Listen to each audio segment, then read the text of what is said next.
Hello, everyone. Sorry we're late. It's totally my fault.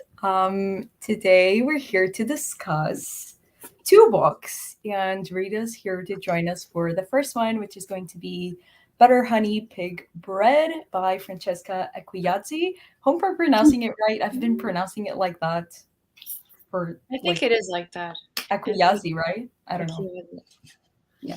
And then we're going to be discussing our book club pick for the Nonfiction Buddies book club, which is The 2000s Made Me Gay, Essays on Pop Culture by Grace Perry. And I actually started the audiobook today just so I could. Um, really, yeah, oh, that's I'm like nice. 70% into it. It's so easy to listen to, and I Oh just my Oh my God, gosh. all of it today. you flew through it. Yeah, just so I Hello. could see the whole live show. Aw, Aw. Yeah, you can thank stay with us for you. the whole thing because I feel like a lot of the themes or the stuff I want to talk about, it's like you don't it's pretty general. So Yeah. Yeah. Hello, Darian. Hello, Hi. Anna. We are good. I am good. I'm Hello, good at Margaret. stranger. I don't know who you are. Who's that? Yeah, Also, who's that? also we're joined by a little furry oh, friend who's on my lap, and my legs hurt, but I'm suffering through. So yeah, hello, Ah, best book of 2022. yeah. exactly, besties. um, You get it. so You get Yeah. it. we get it. Now we get the hype. Now we get it. So, what are our overall thoughts? To me, it's a 5 star. So clear that it's a 5 star. I want to read this book again. Actually, Yes. after I finished this book today, actually, I read like the last maybe 40 pages today. And then I just switched back to the first page and I started reading it again. Yeah. Yeah, what are your overall thoughts? I think we're all on the same page here. I was gonna say that I 100% want to reread it because it's Yep. just so magical, and I feel like every time you read it, you'll get something new out of it. Yeah. And Yep. learn and like pick up on stuff because there was so much in there that was just so intentional. And I felt like went over my head because I was just trying to like grasp what was going on in the moment. So I feel like a reread and then a reread after that and then a reread after that. Yeah. Yep. Yep. Yeah, exactly. This was a reread for me because I read it on ebook last year, and it was just so amazing that when I had the physical copy, I tabbed it all Yeah. of it. And I Yeah. was just like, it was such an amazing like rereading experience, and I was so excited to get to it. It's one of the only books that I've ever been that excited to reread Yeah. because I felt like exactly like the story was so beautiful and you just get so much out of it. Yep. Yeah. Yeah. Actually, I tabbed some things, but honestly, if I tabbed or like underlined every single like Every single part. quote, Yeah. and I just felt like I would have been tabbing the whole book. So I was kind of like controlling myself not to tab every single page Hmm. because like the writing in this, oh my Yeah. God. The writing is just I have no words. Like Yeah. it's so like beautiful and flowery, but it's not like forced, Hmm. because sometimes it feel like flowery writing feels forced, but this just felt so natural. And I can't believe this is a debut book because now I can't read anything else by this author. I'm so sad. Yeah. But yeah, the writing in this is just unbelievable. I gave it 4.5 because I was confused at times and I was telling Casey I already want to reread it. Yeah, Hmm. this is And definitely a reread worthy book. yeah, Yeah. and Darian also listened to it on audio. So I feel like Oh, that would be I think I'd probably have a little trouble keeping track of all the different narratives and because like mhm. you'll be in one moment and then it'll flash back and you'll go Yeah. really into depth in that flashback and then you'll like be jump back into the present. So I can totally see why the audiobook might be confusing. Yeah, I actually thought of listening to the audiobook because I didn't have a lot of time to read this book. It was just like the past week. But I at least I don't know if Darian read on Scribd, but on Scribd it's like 4 chapters and the chapters are like 2 hours long. Oh and I yeah, really 'cause don't it like that. Oh. So So that they like put it into the butter honey. yeah. yeah, yeah, Oh. exactly. And I really don't like that, so that made me want to read it physically, and I'm so glad that I did. Yeah. But at the same time, one thing is that I don't really know how to pronounce the characters' names. And I Yeah. kind of wish I had listened to how they're pronounced because I don't know. I in my head they make sense, but I don't know if I'm saying them right. Yeah. Sure. Yeah. Yeah.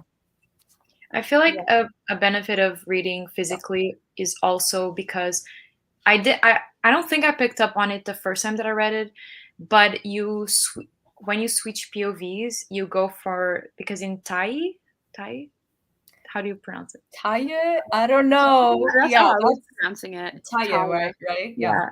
Yeah. It's in third person, but then when you switch to Kahindi, it's first person. Yeah. And Yeah, I feel that's like it something that makes I so much sense physically, and I don't think that would translate well into an audio experience. and Right. actually I only picked up on that like After a while, halfway through right? the book. I was Yeah, like I halfway didn't and I was pick up like, on it the wait a first time. I don't know second. why. No, I noticed it right away just because I was like trying to keep track of like who was Yeah. who when I was like first learning the book, and I was like, okay, Kahinde, that's how I was saying her name. Yeah. Is like this is from her perspective, and then so I was aware of that, but I was like, I wonder why. Ugh. Yeah. I was actually going to ask you like if you had any like I don't know proposition on why that was. Like I was kind of thinking about it, and maybe it's because like Taye always felt Taye, I don't know. She always felt like a little out of herself, especially with the thing with her sister when she was like raped and she was there, or almost raped. Um, and also when her father died, it's also I don't know if I tabbed that, but it's described as she like had a seizure and she was never the same after, and she was always like kind of out of her body. And so maybe that's why I don't know. I was trying to like kind of find a reason for that because like obviously Francesca wrote that in that way for some reason. I just don't know what reason that is. I don't know. But also the mother's POV is also third person. Carabinacci? Carabinacci? Cambionacci? I don't know. Yeah, I think so. It was also third person. So it was kind of, I don't know, it was kind of weird. I think that, and I don't think it was because Kahinde was more important because I feel like Tai actually took a more of a Yeah. space in the book, and Yeah. there was more time dedicated to her. So I think it was really interesting that she did the first person for Kahinde and not for the other characters, Yeah. because it just left you wondering, like, is it because she's the most important character? Is it because we're supposed to be seeing things through her eyes only? Or maybe because like oh my god, Kit Kat, not now, he's scratching. um or maybe because the author maybe has something to do with the things that happened to Kahindi, so maybe that's why she wrote it in first person. I don't know, maybe it's kind of like autobiographical, we don't know. Maybe that. I didn't read it on script. You mean it was like four separate books? No, it was in one book, but it was four different chapters or five different chapters or something. I think it was like the introduction and then the butter, honey, pig, bread, all separate, and it was like 2 3 hours, Yeah, it depending was like on. this, Yeah, and then after like 60 or yeah, so but it didn't pages. even like the chapters were like I don't know. I think I started listening to it um in the butter section, like just a little bit to try it out to see if I would like it to read it that way. But yeah. Yeah. But I don't really know if it started. I don't know. I don't know if it was divided like that in the audiobook, honestly, because Well, I sorry. started listening to like chapter 2, which was the longest first chapter, Mhm. and I thought it was going to start in the butter section, but I don't think it did. I don't know. It was a weird audiobook, basically. I was just curious reading it. Like obviously there were like in those chapters like butter was a focus to some degree, and then honey was a focus to some degree, and so on and so forth. Yeah, there was like some kind of story with that ingredient. Yeah. But I wonder if like I just was curious how she divided it and where like why she picked like the starting and the end of each section and what that was supposed to resemble overall. Like was bread supposed to represent like healing and moving forward, and like butter was like pain, you know? Like, I don't know. I was just like, I want to rack her brain and just get to know everything. Yeah, there's probably like interviews, especially because was this book released during COVID? There's probably like interviews on YouTube that she did around the release date. I think it was in 2020. So there's probably some interviews on YouTube about this book where she talks about it, and maybe she answers some of our questions. And I thought of like listening to some before this live show, but I didn't have time. But there's probably some where she answers a lot of these questions and she explains a little bit more. Have to search. I love searching author interviews. I don't know if you guys do that. Sometimes, yeah. I want to. Yeah. After I read The Poppy War, I had to. Yeah. That's all I could think about. So yeah. Are you excited for her new book? Of course. Yeah. I don't really know what it talks about, but the cover is really good. So. It's a historical fiction book that takes place in Oxford. Oh. And it's about like racism in history. And it's about like translations, right? Or yeah. You get that completely wrong. Oh, yeah. Interesting. Yeah. Okay. Anyways. Well, anyway. But yeah, I need to watch Francesca Chiazzi's interviews about this book because I need to know everything. You don't know how to pronounce any. You don't know how to pronounce any Vietnamese. I don't know how to spell them. LOL. You know. Yeah. I couldn't spell Carabinacci right now to save my life. Someone had a gun to my head. Even after reading it for like 100 times, I still can't pronounce it. Spell it. Yeah. Also pronounce it. Camburinacci. Yeah. It was interesting too, because I was wondering, like, before we read this, if this book was gonna like taper into like magical realism, because there is like the soul or the demon and the magic in her that like causes people to die.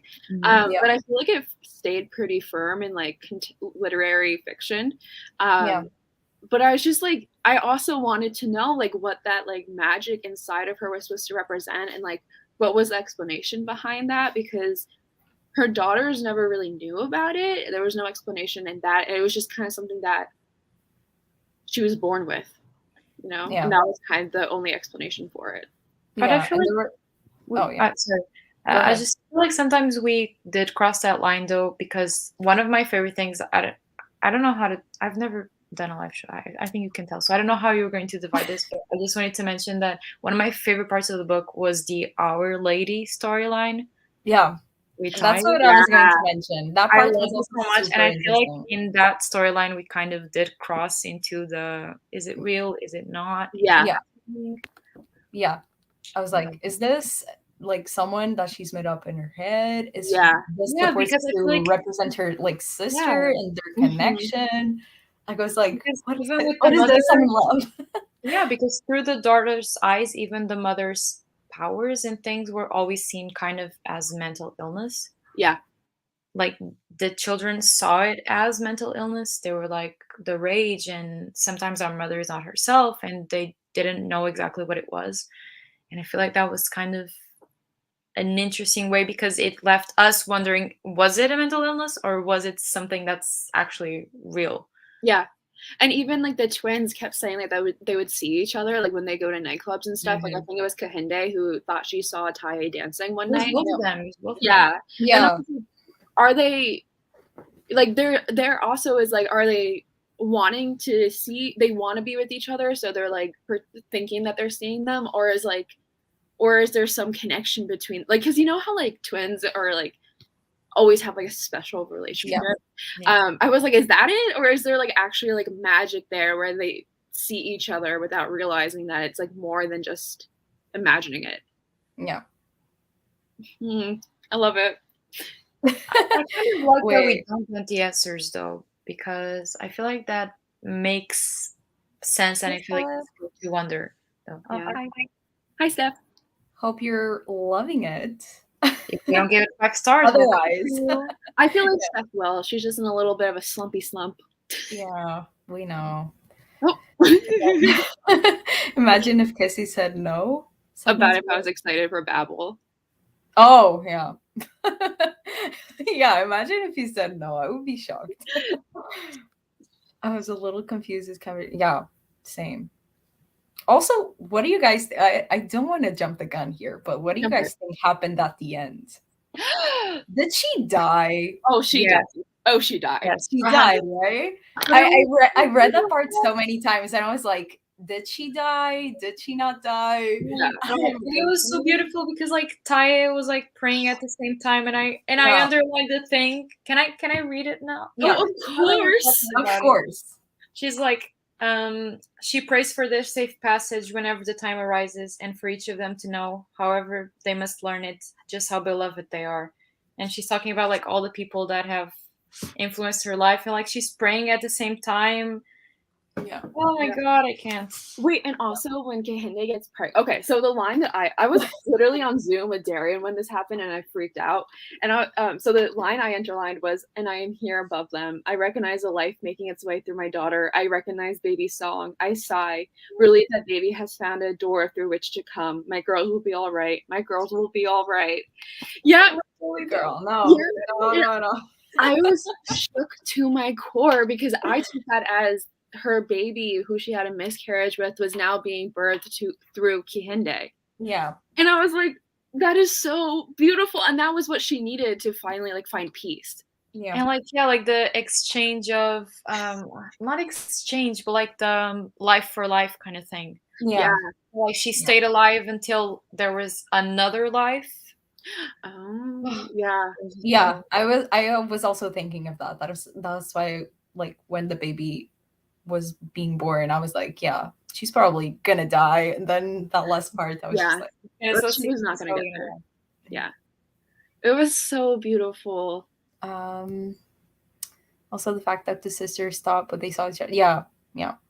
Was that real? Was that not? Did they like see someone similar and they were like, that's my sister? But at the same time, I don't know if it's described if they're in the same place. I think so. In the same nightclub. I don't know. I think she died. Yeah. I love the casualty of this comment. Yeah. I think she died. I think after the falling out, Kehinde and Taya had Camber and Nachi. I have such a trouble saying all these words. I'm impressed. I know Darian looked these names up so she could write them out. What? Darian definitely had to look these names up so she could put them out and spell them. Yeah. She had to stay until they came back to each other. Yeah, for sure as well. Yeah, I love the whole progression of the sisters, like kind of falling out and coming back together. That just like ended me. We talked about the fact that Taya knew that Kehinde was pregnant. Yeah. Oh my god, that part. She's like, "You're pregnant, sis." Which also makes me think Taya might be like have some magic to her or something. Yes. Like she could feel the life. Like, she knew it. It was so. Yeah, I think I have that part. Yeah. Like tabbed. I loved it so much. Yeah. It was so good. Like that whole conversation, it was amazing. Yeah. I just love one of my favorite like tropes or like stories are about sister relationships. Same. And this book did it so well. And I think it also explored like being a mother. Yeah. Really interesting too, because it's like Cameronacci was not ready to die until she knew her kids were going to be okay. Yeah. All 3 of them. And there's something so powerful about that. Yeah. God, I just Taille. I keep forgetting how to spell because the French part of me think it's Taille. Yeah, I think it's pronounced like that, but yeah. she was like, "You're pregnant." Well, Well, she was yeah, just like, "Oh, you gotta stay healthy for the little one." yeah. And he was like, It's like what? "Ooh." Yeah. He's like, "You're pregnant. Hello, you're I'm a late." hoe for sister relationships. Yeah, anything There with you go. family, I'm like, yeah, I'm Yes, Yeah. so anything family. yeah, And I appreciate a lot in this book that I feel like sometimes in some books, it really depends, but I feel like sometimes POVs are just more interesting than others, or I'm not as interesting to hear like the parents' perspective. But in this time, like I was equally invested in all of them. yeah, Yeah. Like same. even the mother, I was like, this is so interesting because it was different. It was interesting in a different way. I feel like if she was a normal mother and it was just like her life struggles, I feel like it wouldn't have been as, I don't want to say as interesting, but it wouldn't be enough of a change for it to remain super interesting. But like I was equally invested in all the POVs. Like, Yeah. Yeah. I think it would have like the book would have lacked something if it weren't for mhm, the mother's POV because it kind of connected both mhm, of their Yeah. POVs. Yeah. And it kind of explained, because I feel like the mother's role was to explain, like, or in her mind, she thought she was the reason why bad things kept happening to the people she loved. So that was always kind of like in the back of your brain when all these bad things were happening to like Taya and Kahinde, especially with their dad dying and then like Kahinde's sexual abuse. Yeah. I mhm. feel like the mom always felt responsible for that, and like we needed her perspective to kind of get a full image on what's going on with the family and those dynamics and Yeah. how that led to the sisters' fallout. It Yeah. was so hard when we got near to the end. So like we already knew what had happened with Kahinde and all of that, but then we got to see the mother's POV, and she said that she was like stuck in her body, and it was Yeah, like in this nightmare where she kind of knew it was happening, but like she couldn't physically move. And I feel like it was because of her kin. yeah, So like when they had made that trade of like if you're gonna stay alive, like your children will suffer, yeah, and you kind of won't be able to do anything about it. And it was just so heartbreaking when she was like talking about how she was just like that visual of her through going through like doors and doors and doors and doors, and like never actually going anywhere yeah, because she couldn't like move and stop what was happening. It was so heartbreaking. and Yeah. then also how she stopped Taye from killing the man Hmm. in her sleep. It Yeah. just, the more we talk about it, I feel like Taye had some of her mom's magic Yeah. or Yeah. power. Was it because she was the firstborn? It could Because be. she was the firstborn, Could right? be. But she was what? It could be. It could be. Yeah. But it was kind of confusing because they have that I don't want to say mythology, but they have that belief that the firstborn is actually the secondborn. Yeah. Yeah. So it was kind of like now I'm thinking about it, I'm like I actually don't, I'm not sure who was actually born first because they have that whole thing where I think they the called, person that was born first like is just warming up for the actual first one. Yeah, and I think they called Taye the like second child yeah. Yeah, so because it's kind of like confusing. Was she the yeah, first one or not? I don't know. Um, I was going to say something. Now I forgot. Oh, I really liked how I normally like linear timelines where Mhm. we get like things like historically presented to us, but I really like I felt like this book didn't make it confusing for it not to have a linear timeline because like the whole thing with her being sexually abused, Kahindi, we were presented with like little glimpses of it all throughout the book, and at the end I had like a clear Mhm. picture of everything that happened, and like each chapter like at first I was like, oh, when is this situated in time, but like immediately afterwards I would be like, oh, this is right here between this moment This and this is, moment. Yeah, like it was super clear. Like normally with books that aren't like linear, um historically, oh my god, I'm out of breath. I get super confused basically, and with this book it was just like super easy to follow along. honestly, um when you guys said that you were going to read it and I was rereading this, I was like, if they say that they don't like it because it's like the timelines are confusing, I'm gonna be so yeah, upset. but it And I thought wasn't. about that. I was like, Yeah, maybe some people will find it confusing because it's Yeah, it very not can be linear. confusing. Yeah. Like especially if I think if I listen to the audiobook, I would be super Mm, confused. So I yeah, get for sure. Darian's point. You need to read it physically, Darian. Like, I'm sure you will love it, like, even more. Because I think listening to the audiobook can be a bit confusing. Yeah. Do you have some quotes to share with us? Because I do have a few. Yeah. Like I was saying at the beginning, this book is like heavily quotable. Yeah. Like it's just like beautiful quote after beautiful quote. And I was just like, I am on the floor. I can't. There was a whole section that I really wanted to. One of my favorite quotes that I'm like strongly considering getting tattooed Oh is on page 221, and my it's God. Hold hold it on. gently. Hey, Wait. Okay. Yeah. it's hold it gently. This hungry beast that is your heart, feed it well. Yes. Wait, where is it? It's on 222, and it's Our Lady's words. Oh, Like 222. I was on everything 221. with the Our Oh, Lady storyline was just so yeah. incredible. I loved Yeah. it so So well much. done. So well done. And she was That- so sarcastic. It was so like it was just so Yeah. much fun. That part in page 257 when she's talking to Our Lady and she's like, I don't think I'll be the same after Mhm. her. Yes, she replied, wishing there would be no after. Oh my God. Yeah. That part talking about Salome.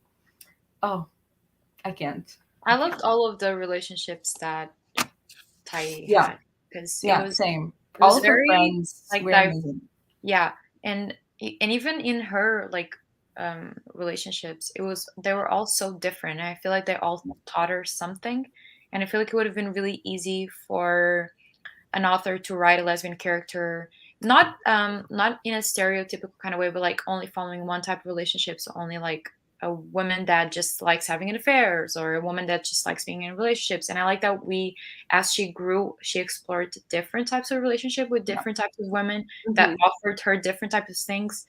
And I feel like it just made for very good and just good representation because she was growing alongside her like partners.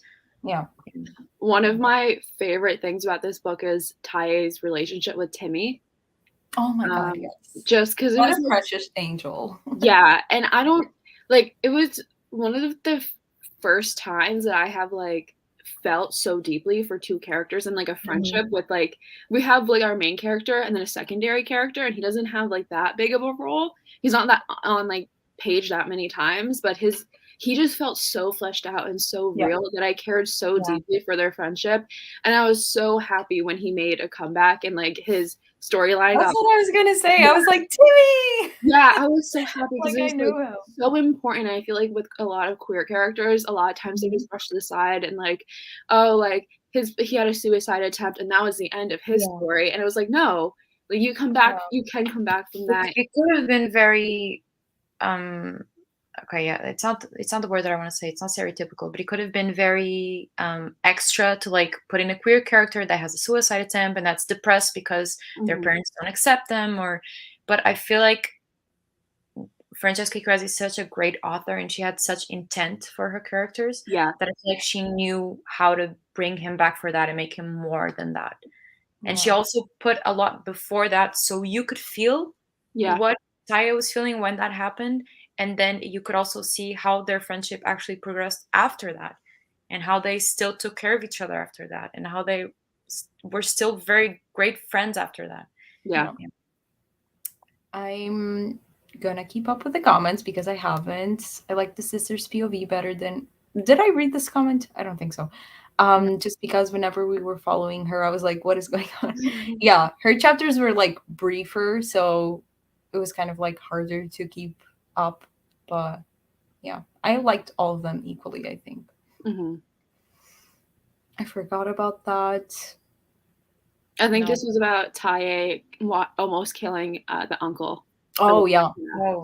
Yeah. I will just have a little break. Yeah, you need to reread it. I appreciated when Kahindi lived in Montreal and wanted to throw herself into the street because it was so cold. That was very relatable. Yeah, I bet. Timmy. Yeah, exactly. Yeah. Timmy stands. Yeah, Timmy stands here. Let's get another book about Timmy. Sorry? I said let's get another book about Timmy. Yeah, please. Just a story about him. Also, I have here a quote that I would like to read. Hit us with it. It's page 262. 262. Are we there yet? On my way, on my way, on my way. I'm here. I'm there. Okay. My body is a home. It is a tool, a collection of intelligent components, each with a unique function, the overall goal to grow this life inside of me and bring it forth safely. Unlike Taye, who just grew taller and filled out with smaller breasts and slightly fuller hips at puberty, I was driven to intense I'm sorry, I am the worst reader. Negotiations with my body. When my breasts ballooned, my hips followed suit, and Taye and I couldn't share clothes anymore. The abundance of my body was foreign to me, unfamiliar and frustrating. I feel like I've been trying to wrangle it into surrender ever since. No need to suck in my belly now because someone lives in there now. I can be a good home. I can treat my body as any good host would treat their home. I can be a good host. Yeah. The whole part was just like so wholesome. Yeah. And it really described like going through puberty and just like not being used to your body, but then accepting your body later in life when it's trying to create life. Yeah. It's just And one of the things I loved was how Francesca really established like the tension between the girls in terms of like their physical bodies, because I feel like that's so common with little girls, especially sisters, to like be compared in every single way. And like it just that's imagine being compared to your like literally a copy of you but like thinner. And like even God, thankfully I never had to go through that, but even like growing up with best friends or whatever, girls are so aware of like, oh, she's skinnier than me, she's taller than me, this is better on her than it is on me. So I really liked that like she had that it was so nuanced and like interwoven so naturally through the story that I loved it. Yeah, same. I also loved that. Oh, sorry. No, you go. It's just like a little remark. I love that when Taye described Kahindi's body, it was always like I didn't really tab those parts, but it was always like described in such a beautiful way. Mm-hmm. Like I imagine her having just like the most beautiful figure, and it's sad that like Kahindi didn't feel like that. But like Taye, like her sister, just looked at her like the most beautiful person ever. So she even described it to like a friend or something, or maybe Salome even. It's like, oh, she's beautiful. She's just like me, but something. They were like, oh, you're being conceited. No, it was like she mentioned some differences, but it was such a beautiful way. I don't want to say it in my words. Yeah, same. I unfortunately didn't have that, but I should have. Whenever I reread it, I will tab everything basically. Yeah, this is gonna become like one of my most beloved books. It's gonna go with me wherever I go, and I hope when I'm like 90, it's like tattered and it has all my notes in it, and like my grandchildren are like, "Oh, this is Grandma Casey's favorite book." Like literally, this is such an underrated book. Yeah, like it's criminally underrated. Like I am so mad.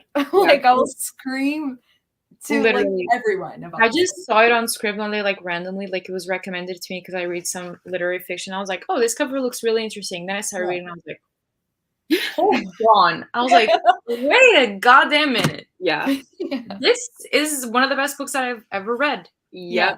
Like just like this writing is unmatched. Like there's nothing like it.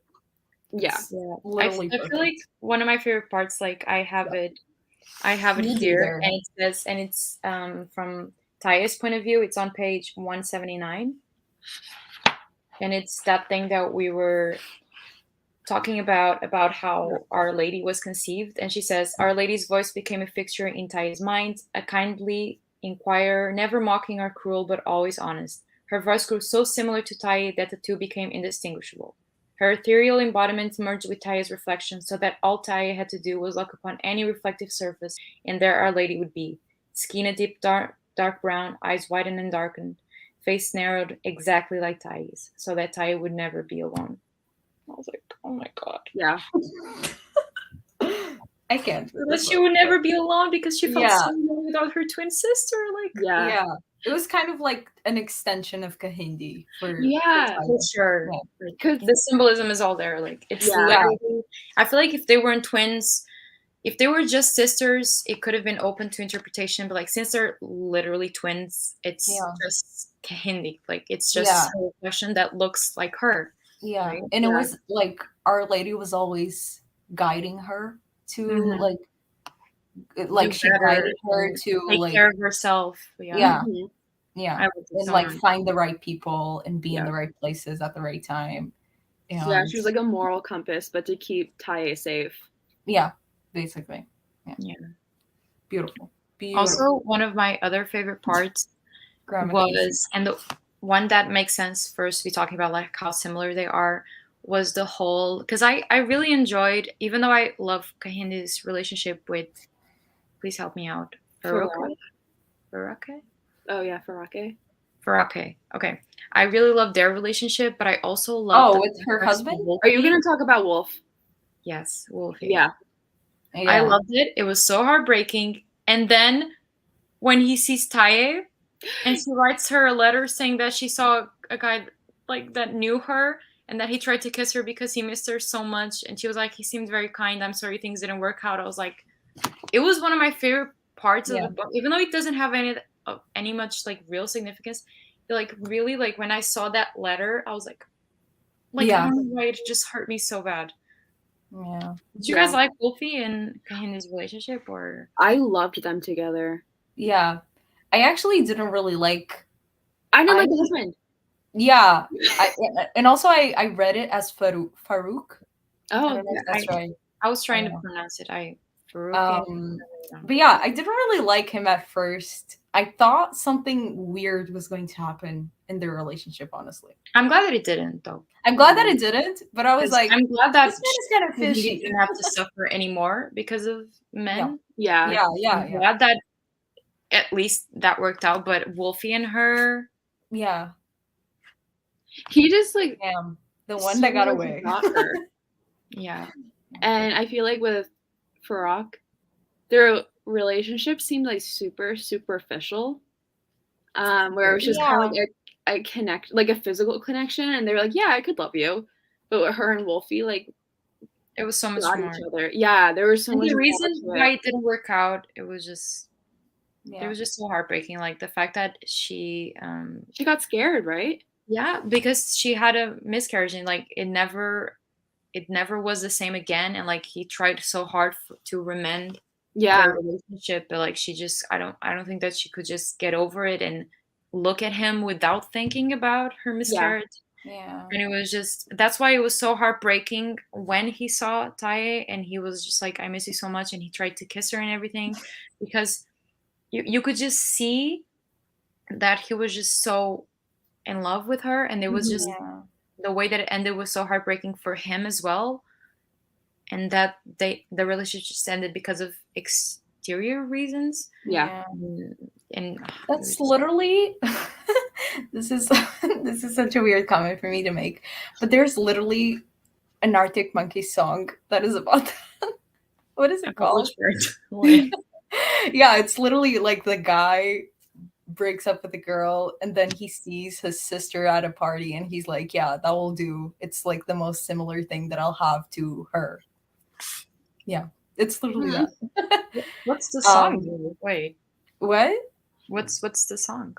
Yeah, I'm Cornerstone by Arctic Monkeys. Oh yeah, yeah. That song. I feel like that was a very way to put it. I was like, he was so beautiful. Like he was just so in love with her that he even kissed her twin sister. Yeah. Like, your sister will do. Yeah. Like, a different sentiment, but I feel it. I feel like Kahinde was definitely settling with Farouk. Yeah. Also, I think that been she validated. Yeah. Do you pronounce it the way Mafi is saying in Farouk? Oh, Farouk? Okay. Yeah, Farouk. Okay. I think I've read another book with that name, so that's why I'm sorry. I feel like it was just because she was so traumatized and she just felt safe with him, and it was something that she could do after, like, the tragedy of Wolfie. and I feel like she did settle a little bit. But you know what? I didn't love him, but I did feel the love. Yeah. You know what I mean? Like I did feel their friendship and their bond. Like he cared for her, he cared about her family, and he tried to integrate himself in her environment, and I could feel the connection. That's why I didn't not like their relationship, because like you could just tell that they were that there was something there and that he really cared for her. Yeah. And Yeah. I like that because Kahindi was such a sad character throughout the whole book that it just felt like a victory to have someone there for her that cared about her again. Yeah. I feel like her relationship with Wolfie was a lot more like visceral and passionate, but Mhm. with her husband now, it's like safer. It's like Yeah. less emotion, but it's safer that way because it's less up and down. It's just, stable. Yeah. They had a good friendship, so that's like the most like key element in the relationship. So I guess it Yeah. works for her. Yeah. Yeah. Should Let's we? gush some more. What? Does anyone have anything else to say? Let's gush some more so we can convince everyone to read this damn book. Yeah. I can read a quote. I Oh, can definitely yes. grab some quotes. Yeah. As well. So on page 147 at the bottom. Oh, Jesus. Yeah. It's none of her indulgences had yet silenced the shrill call of such a vast empty still. She latched, she let go, she consumed, unhinged the jaw of her soul to drink whatever was given, and still nothing satiated. Yeah. It's just the writing. It's so The writing is just like beautiful and ethereal. This feels like a good time to mention that the food descriptions were incredible. Yes. Oh Like my if god. anyone ever asks for a book with good like food descriptions, like this is it. Yeah.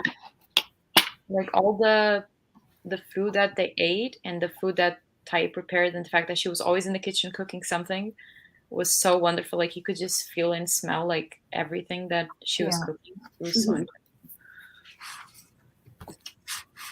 I gotta find the restaurant where they met. Is that a real restaurant? Like Probably. maybe. I'm loving this story time with the The girls. girls. Oh my god, the food. Yes. Cook for me challenge. Truly. Like Yeah. seriously. I would eat anything. I don't even eat meat, but I would eat anything. Yeah. Oh my god. Um like the whole chapter of Kambirinachi where she's like getting pregnant and stuff. It's like a bigger chapter of hers. That whole chapter is just like beautiful. Beautiful. Like I just wanted to highlight everything. But I do have this little quote here that says it's on page 201. It's at the top. And it says the light that Kamburinachi had swallowed was two beings of one spirit intertwined in the sort of bliss into which, within the short window of living, many seek to awaken. Like, this is just beautiful. And it really describes their relationship. They're just like two beings of one spirit. And I feel like a lot of twins feel like that. I don't know, I'm not a twin, but at least from what I've heard, like twins feel like super, super connected. Yeah. Oh, I want to go there then. Darren, go for us. You're closer. Find your real life tie. Yeah, yeah. And Also, also, I love that this book was set in Canada for a good chunk of it. Like, I don't really read a lot of books Yeah. by I don't know if Francesca is Canadian. Like I know she's Nigerian, but like I don't know if she's like living in Canada or something. I think Yeah. she Like, is. maybe? I think Yeah, she's probably. diaspora. I think she is. Yeah. But yeah, it was super interesting. Never really read a lot of books set in Canada. Maybe you could help us out, Tyrion. Leave some suggestions. I also loved, I think this is one of the final things I have to say. I also loved when Carabinati met her husband, Banji. And she Yeah. says before Carabinati met Banji, she dreamed of him. And then, like, she sees him at school finally, and she steadied herself, looked him right in the face, and said, "Oh, it's you." And I thought it was so cute. Like, Yeah. she already knew that she was going to meet him. And then when she finally, she was like, "Oh, it's you, the man I've been destined to meet. Hi, Yeah. what's up?" Like, Literally meant to be. Yeah. I'm such a romantic at heart that that made me like. Yeah. The fact that he dies in that way, like, literally, why? Literally, why? It was horrifying. Yeah, terrible. Oh, she is Canadian. Okay. Figured. They never said where Kahindi went to school, but based on where she said she lived, I think I go to the same school. Oh my god. Really? You're living like their life. That's so funny. Yeah. This book is so underrated. I'm actually so mad about it. I don't know how many ratings it has on Goodreads, but I think it has like 5,000 or something. Not enough. Not enough. Like Not enough, but at the same time, I kind of want to gatekeep this. Yeah, a little bit. Like, right? I don't want people to find out about this book. If it like goes big on TikTok, I'm gonna like jump off a mountain. Girl, not again. Yeah, it has 5,500 ratings on. But they're also good. People do have. Yeah, they're really good. Like the average rating is 4.35, so like that's a really high rating. Yeah, it should be 5 though. What? Sorry. It should be 5 stars though. Yeah, it should be a full 5, but I don't know. Some people kind of like, I don't know. It probably has a lot of 4 stars though. That's why it's a little bit lower. Yeah. Yeah. Do you guys have anything to add? I will definitely read where she writes things. I don't care what it is. Like, literally, she could write anything. It's probably going to be beautiful, and I'm going to eat it up. She's kind of an auto-buy author at this point. Yeah. At this point, yeah. Completely. I don't know if she's writing anything. Her power. Yeah. One book, already an auto-buy author. Like, yeah. Her power. Also, Casey, you didn't mention that little fact that you messaged me about. Oh, yes. Okay. Let me pull up the text. So I was, being the critical thinker that I am. Where was it? Oh, God. And I actually looked up my wish list, and I have that book on my wish list since like 2019 or something. Yeah. Oh, should I just play the voice memo? Because I really don't remember. Do you remember what I said? Yeah, I remember. Okay, you said that on like around page 50, there was like a phrasing that said Ghana must go. Oh yeah, they kept saying Ghana must go. Yeah, and I was like, what does that mean? Yeah, but it was especially on page 50 that I caught it. Yeah. Yeah. And so Ghana Must Go is a book, and I think the author is like a real book. And then the author of that book, her first name is Taye, I think. Yeah. Right? Yeah. Yeah, spelled exactly the same as this book. Yeah. Where is that though? I didn't catch that. I don't know. It's on like page 52. I don't know. Around. It's at the bottom of the page. I remember seeing it. Let me see if I can find it. But do you remember what Ghana must... Oh, it's on page 49, actually. At the bottom of the page. And it says, she packed up her Ghana must go early that day. Oh. Do you remember what it actually meant, Ghana must go? I think it's just the title of a book. Oh, okay. Yeah. Okay. Yeah. But yeah, I have that book. I've had it in my wish list for some reason. Maybe caught my eye or in a book haul or something. And yeah, I've had it on my wish list, but I still haven't picked it up. Yeah. But then I looked it back, and yeah, it's, I think Taye Selassie or something. Yeah, it's a brilliant and eloquently written novel that explores the meaning of a family unit and the crisis of unknown identity. Oh. So it would be really interesting to read both of them and see where Honey Butter Pig Bread draws like influence. Yeah. Yeah. Maybe a next book club pick? I don't know. Just a thought. I was thinking the same thing. Yeah. Yeah. For maybe like May? Oh. I don't know if you have already everything. You know, we could just throw that out the window and just start fresh. But yeah. Also, I was looking at the like little blurbs on the back. Haven't heard of any of these authors, which is interesting. Have you guys? I don't know if you have the same blurbs as me. It says, I think we all have the same edition, right? yeah, I think so. Catherine Hernandez, Kate Tom, Kenicia Lubrin, Tanais, Zeba Blay. Yeah. Haven't heard any of these authors, but now I'm interested. If they're anything like Francesca, I'm sold. Yeah. But yeah, that's it for Butter Honey Pig Bread. And now moving on to our nonfiction values book club pick. I'm getting so sleepy for some reason. The 2000 Uni Gay Essays on Pop Culture by Grace Perry. This amen. This is such a fun book. That's like literally my description of this book. Can I stay? Me asking my mom. Just if you want to. Yeah. Of course. Like you read 70% of it. So I was like already thinking that you would say. But yeah, what did you guys think of this? Even though Rita hasn't finished the book, but still, you've read most of it. Is like, I don't think this book has spoilers in it because they're just essays. No, not at all.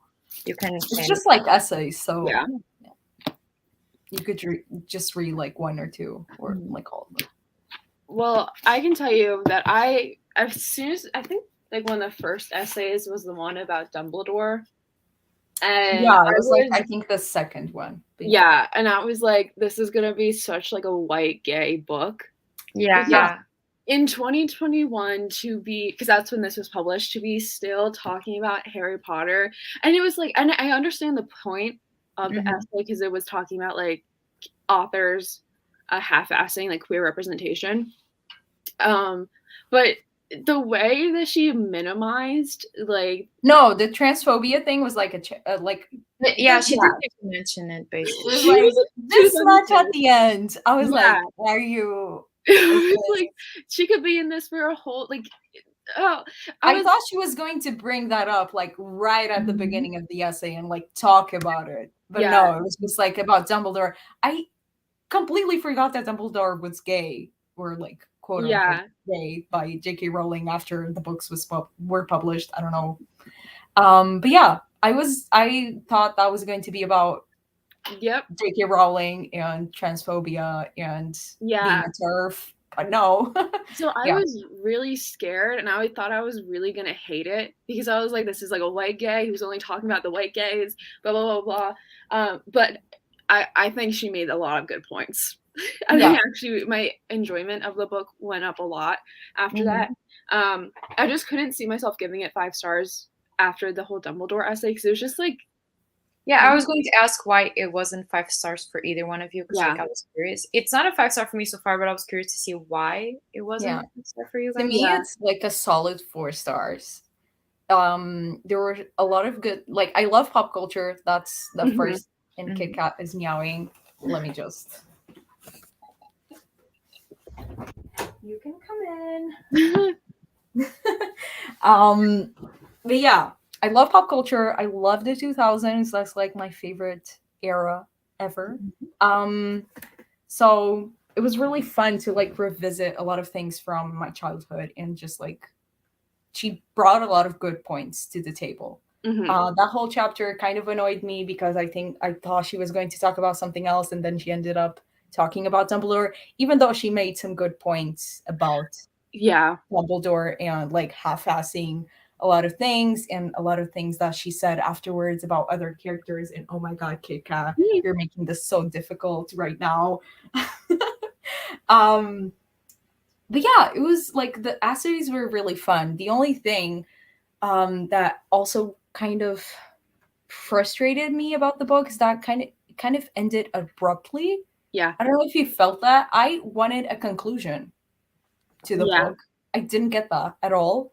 And it was just like a chapter on Glee, and then it was like the end. I Yeah. was like, okay, I like Glee, but like, Oh my god, I give just me a found one of the conclusion. things so weird. Because like the first chapter is about like her brother and everything that's happening, and then she just like drops in the middle like he died of leukemia at age 30. And I was like, what? Wait, what? You're Oh just my like god, I didn't remember that anymore. Yeah, it's Yeah. so casual, and it's like a whole chapter about like his experience at the hospital, their experience at the hospital, like us connected it to Grey's Anatomy, and then we went through the whole book without mentioning it again, Yeah. and then like, we were at it was one of the last parts that I listened to, so it was like at the 60 something 70% mark, and we're talking about something that has literally nothing to do with, I think it was like Cadet Kelly or something, Yeah. and then she Oh, just like Zach died at age 31 of leukemia.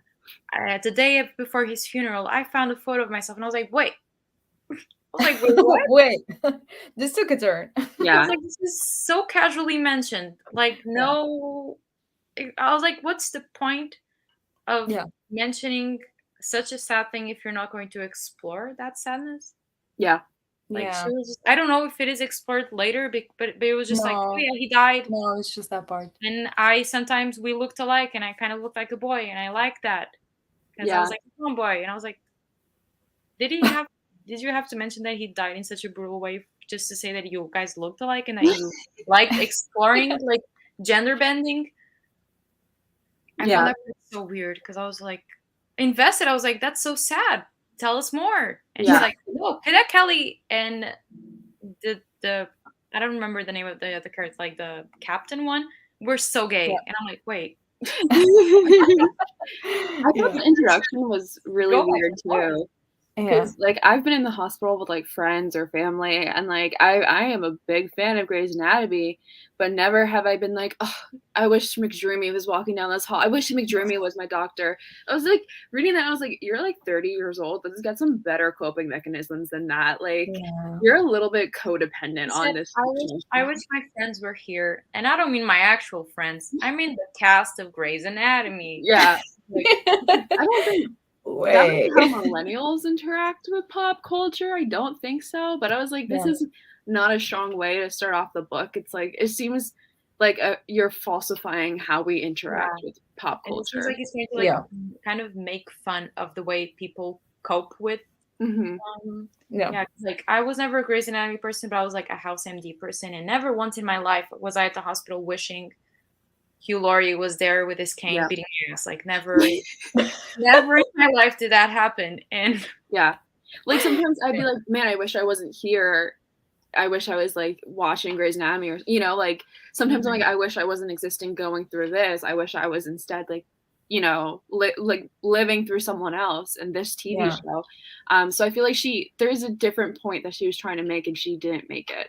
Yeah. because I feel like maybe if she explored, I feel like if it was an actual thought that she had, and if it was like a serious thing, as she wasn't not making up for the book, but like making it more interesting in the book. Like if it was an actual thoughts and thing that she thought about at the hospital, I wish she had explored that codependency more and Yeah. saying, hey, this isn't normal. Why are we this invested in media, and why are we like so enthralled by the pop culture that we consumed? And she didn't. It was just like it wasn't anything. It was like she casually mentioned something that definitely is not normal, right? That I think that none of us have ever experienced. Like I wish this cast of people, of fake people, were here and were my friends. And she then didn't explore that as a thing. It was just like casually mentioned, like, oh yeah, this Yeah. happened. And you're It like, was just to throw like a pop culture reference, right? Yeah. Like in a real life situation. It was weird. yeah. Also, we have a comment. I really like 2000 Mika. You really got me thinking about how far we've come in terms of LGBTQ plus characters in media, but even then still could do so much better. Yeah, that is true. It That is really true. made me think about like what we grew up watching, because a lot of the shows like that she Yeah. talked about, I don't know about you guys, but I watched, even though like I was born in 2000. Some of them like I vaguely remembered, like I remember watching Cadet Kelly, and I know the premise of it, but I haven't seen it in like 15 years maybe. But I really think it'd be so interesting to like have it by decade. Like the 2010s made me gay, the 2020s made me gay, or something, as we get older and stuff. But it was so baffling because it really made me reevaluate like queer representation that I saw in media, and how like I was a product of that as a child. How, because I remember having a Kurt shirt from Glee. I think that was his name. Was Kurt the gay one? Yeah, Kurt. Yeah. I had like a sparkly Kurt shirt from Glee, from Justice. Oh my god. Yeah, and I wore Justice, rest in peace. Exactly, but like I don't think I was watching Glee. I think I just liked that he was gay. You were watching Glee? What were you doing? Like I remember the night that Glee premiered here in Portugal. Me and my sister stayed up watching the first episode on Fox Life. Rita. Yeah. I have to ask something that has nothing to do with it. Okay, just one question. Did you guys watch the Glee Project? Yeah. Okay, because my whole season 1 and 2 seasons. Okay, I just wanted to clarify that. We may go on. I just want to know. I loved Glee so much. Like the first episode was my life. Oh my god, it was so good. Yeah. When did Glee premiere? What year was that? I think it was 2009. Okay, so I didn't watch it until like 2010. Oh. So I was like late to it, but I watched like the first 3 seasons and I liked it. And then I just like never picked it up again. Oh yeah, hello. I watched everything, but like after season like 4 or 5, it's trash, and I forced myself to watch every single episode until the end because I couldn't stop. I was like, I need to know what happens. So I liked Glee, but I was so annoying that I watched the episodes and I just skipped most of the songs. But like that was me, and like the last. I enjoyed this drama more, and like some of the songs were really good, and some of their versions were amazing.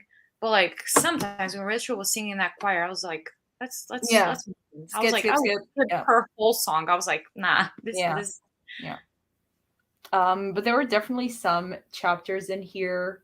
No, go to the floor. You're annoying me.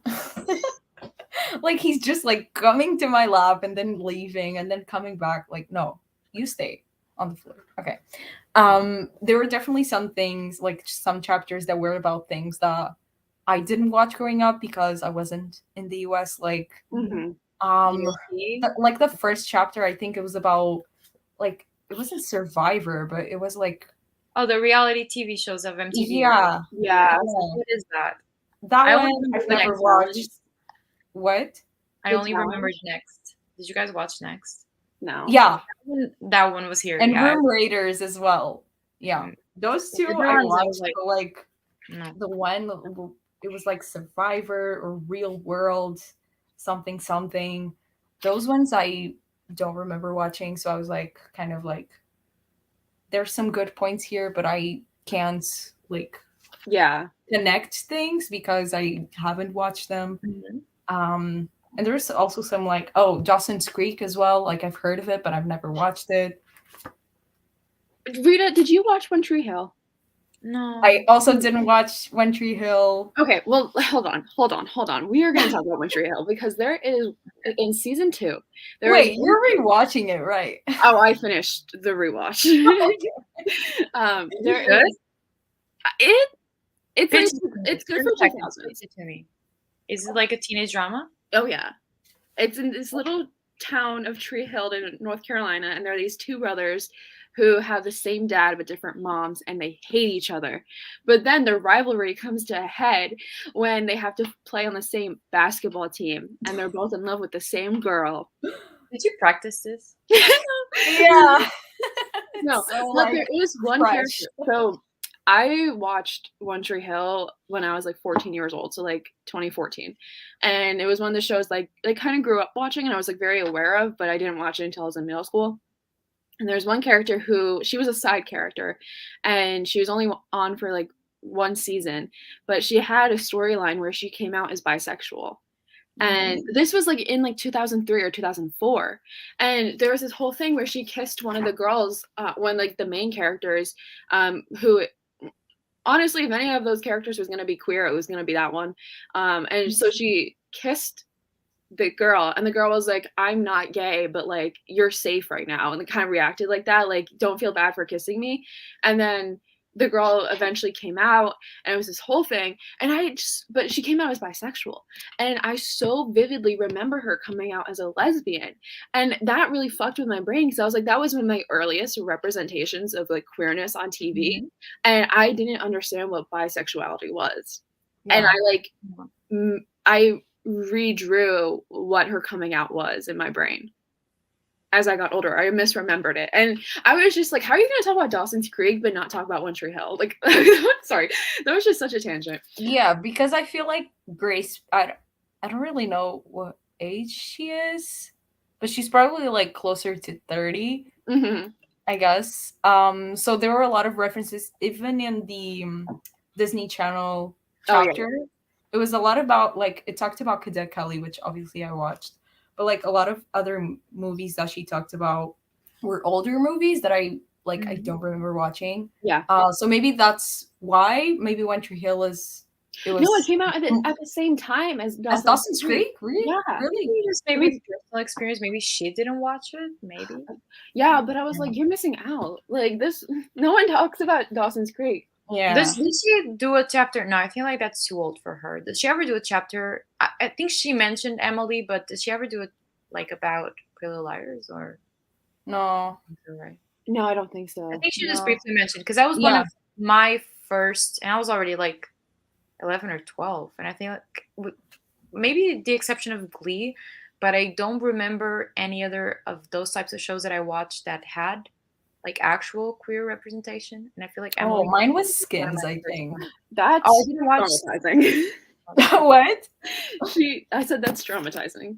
Yeah, Skins, I only watched it in high school, but I remember watching some episodes when it was premiering on MTV, and I remember, like, I don't remember their names, but like the redhead, and she was dating like this blonde girl.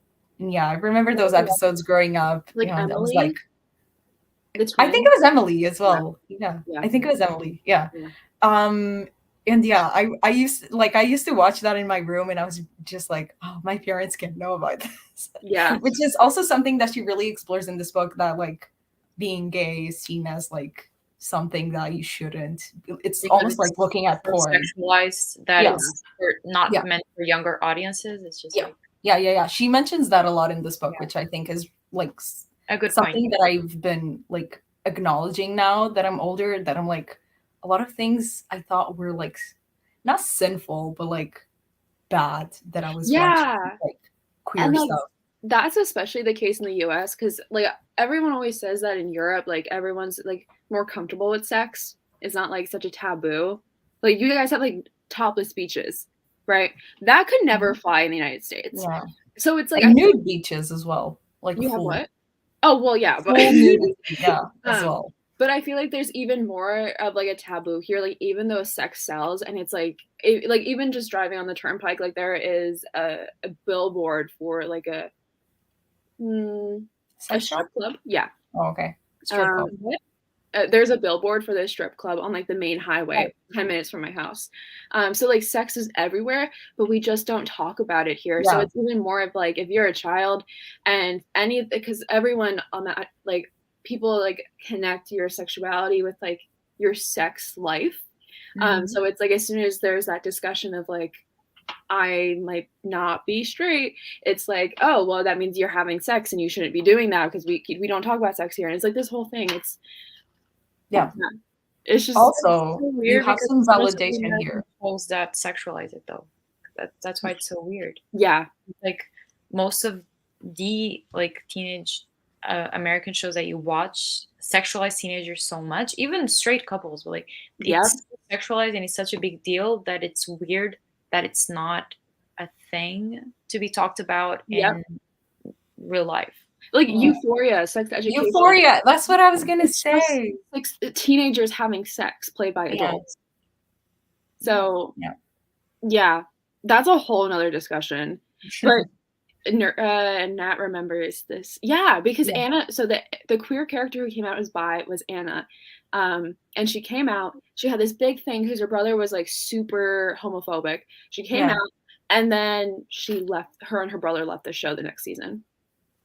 And it was like a super progressive storyline for like the early 2000s. Maybe it wasn't well received, so they had to take it out. It was like, yep, nope.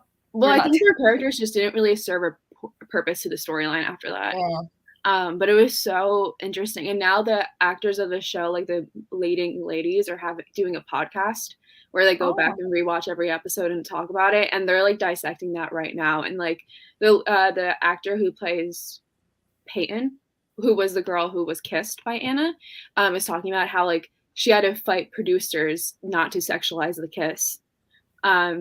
Because obviously like when two girls kiss, they want it to be like super hot and heavy and whatever. But she was like, no, this has to be like a pure like young thing that happens, like a non-sexual thing. And she also had to fight to not have like a homophobic response too. Also, So. I love that you're super deep into One Tree Hill culture. Yeah, basically. It's classic. Oh my god, are you kidding me? Like, I can't see. Hey. Hi, Jayla. Hey, Jayla. I'm trying to, oh my god, host a live show here. What other chapters? Oh, the chapter about Katy Perry and I Kiss the Girl. That song literally changed my life. I remembered the exact moment where I first listened to the song. I'm not kidding. I was in my room and MTV was on and it started playing and I was like, oh my god. Yeah. What is this? Also, I was also like, I shouldn't be watching this. Do you also remember the moment when Vanessa Hudgens' nudes got leaked? Yeah. That was another turning point for me. Yeah. Yep. Also, like this whole thing, like I remember a lot of, it was later on, but like I remember a lot of celebrities news leaking, like Jennifer Lawrence. Oh my god, yeah, there was a big leak in like 2013 or something. Yeah. Even like I was listening to, I don't know how to pronounce her name. I'm gonna try my best. Emily Ratajkowski, the model. Yeah. I was listening to her memoir, which is amazing, by the way. You guys should listen to it. And she was talking about that because her news were also leaked. Oh and my that being god. Yeah. The memoir is amazing. Please listen to the audiobook. It's narrated by her. It's amazing. Yeah. That's so funny because last week when I did the nonfiction baddies poll, My Body was one of the books that I know. And I was so mad at you in the moment because you were the one who suggested it. And I was like, I can't believe she's making me spell out Ratajkowski. Yeah, it's so hard. Even saying it is so hard. Yeah. But yeah, when it didn't win the poll, I was like, yeah, I'm going to read it by myself. It's like a 5-hour audiobook. So it's like super easy to get through.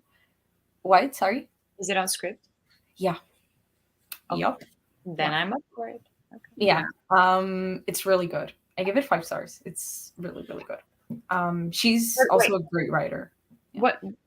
Just bringing back, what did you think about, both of you, about the Katy Perry thing? Did you also find the song insulting when you listened to it, or it was like important for you growing up? It was important for me growing up, and she like briefly she had this very negative stance all around. So I just wanted to hear what you guys thought of it. Well, it was more scandalous for me. Okay. Because it was like I totally saw. I haven't thought about it since, but I saw the criticisms that amounted from it. Like, I totally get why. And I think like Katy Perry, she even said, like, made a stance. Like, if I had released this song now, I would do it differently. I'd have different lyrics and stuff. Yeah. So I get that. But like when I first heard it, I was like, oh, you know. Yeah, same. Yeah, because I also, at the time, maybe I was just naive, but I didn't see it entirely as something negative. And it was actually something, like, not that maybe awake is too strong, but like it was just something to pay attention to, and something that did like leave a mark on us. Yeah. And I didn't see it like personally and as entirely negative, but I can see like the criticism for sure. Yeah. But I feel like sometimes the author, because I feel like it's okay to go back and forth with what you think is right or not because it's such a complex thing. But I feel like sometimes she went back and forth with, is it good to experiment or is it not? Because sometimes she was talking about how teenagers experience purely by lust and how that's a good thing because you need to experiment, because it's good to experiment and it's healthy to experiment. But then she was also like in some chapter, I remember that she was saying like, and some people say that you need to experience to know that you're gay and you don't need to. And I was just like, I get the going back and forth in between, but it was also kind of confusing. It's like, what do you believe in? Do you think that Yeah. it's good and healthy to experiment everything, or do you think that when you know you're gay, you don't need to experiment? Yeah. Because I Yeah. feel like she went a little bit back and forth in some chapters, and I was like, it's okay to not know what you believe in, but then also don't say that it's entirely negative for people to say that maybe you should experience some things and you should experiment some things. Yeah. Does that make sense what I'm saying? Or Yeah. Yeah, especially because it like it kind of like doesn't validate each like any side. It's like kind to try and like be on both sides at the same time, and I feel sometimes it like just Yeah. I understood. I feel like what she was trying to say is that you don't need to experiment to validate. But I feel like that point sometimes got a little bit lost Hmm. yeah. when she was saying that it was just negative for people to not want to experiment, but that some people should experiment. You know what I mean? Yeah. I feel like that was the ultimate point she was trying to get across, is that you don't need to experiment to validate your sexuality, which I totally agree with. Hmm. Yeah. But I feel like it was kind of lost because she went like in both spectrums. Like, it's so good to experiment. It's so bad to experiment when you know you're already gay. You don't need to experiment. Yeah. Yeah. Like, it just kind of got a little bit lost. Yeah. But like Yeah. going off of that, one of my favorite points about the book was in the Taylor Swift Made Me a U-Haul Dyke chapter, where I she I said, don't, "Oh, you yeah, haven't gotten there Rita yet?" hasn't read it we probably. can talk about it for sure. But she says, I spent much of my adolescence waiting for my life to start and thought that falling in love was the starting gun of real life.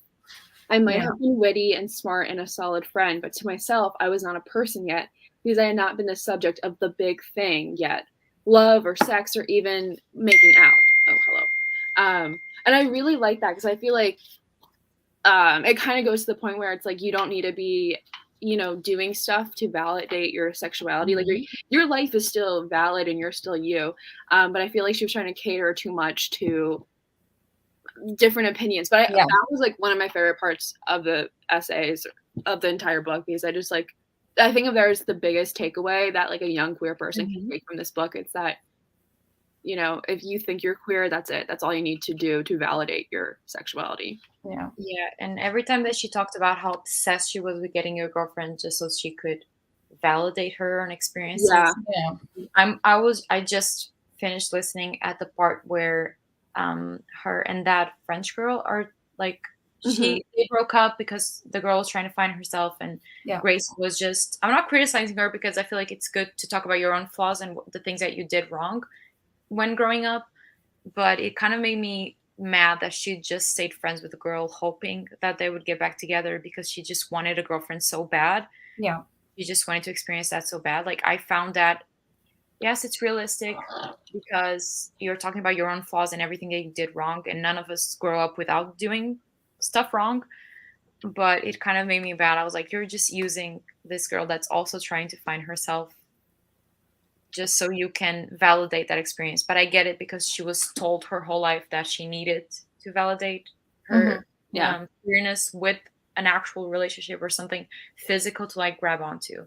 Yeah. So I got it. But Yeah, and I think that also goes back to like the whole point of the book is like, or a lot of it's just like the lack of queer representation that she grew up with. So in her mind, she was like, I need to over sexualize everything I do, and I need to be sexual in every aspect because that's the only way I can show others that I'm queer. And and I just feel like if she had seen just like casual queerness on TV or in books and stuff, like it's such a privilege to have that now. Like, and mostly just in books, because that's like the most kind of media that I consume. But when you think about TV, I feel like that kind of casual queerness rarely exists, especially on like I feel like you see it more so on Netflix or on Hulu because it's not on like a network. So Yeah. you can have more sexual scenes that is not on like primetime TV. So like I was just thinking about like Brooklyn Nine-Nine is one of the few shows that I've seen that has like a multiple queer characters. And their existence is not defined by their queerness, or there's like rarely them being with other people. But I don't know of any other shows that are but I also don't watch a lot of TV, but I was just like, it's still so rare, you know? Yeah. Like even when I first started watching Euphoria, like in the first episode, I already knew that Hunter, I don't know what her character's name, Jules. Jules, I knew that she was trans, and I thought it would just be like she's trans and that's it, but she's like a girl and she's dating and stuff. But then there was a whole thing with Nate's dad, and that whole thing kind of threw me off. Of the representation of the character. I just thought she was going to be like a girl and that's it in high school, that happens to be trans, but that's just like her. And I didn't really like when like her transness was played into that narrative with Nate's dad. I don't know if you guys watched Euphoria. But I gave up on Euphoria. Sorry? I said I gave up on Euphoria. Yeah, I watched the whole second season, but I didn't like it at all. It's just like Riverdale even in the first season, I was like, yeah, there's some things that I like. I love the cinematography and stuff, but like, is it worth it?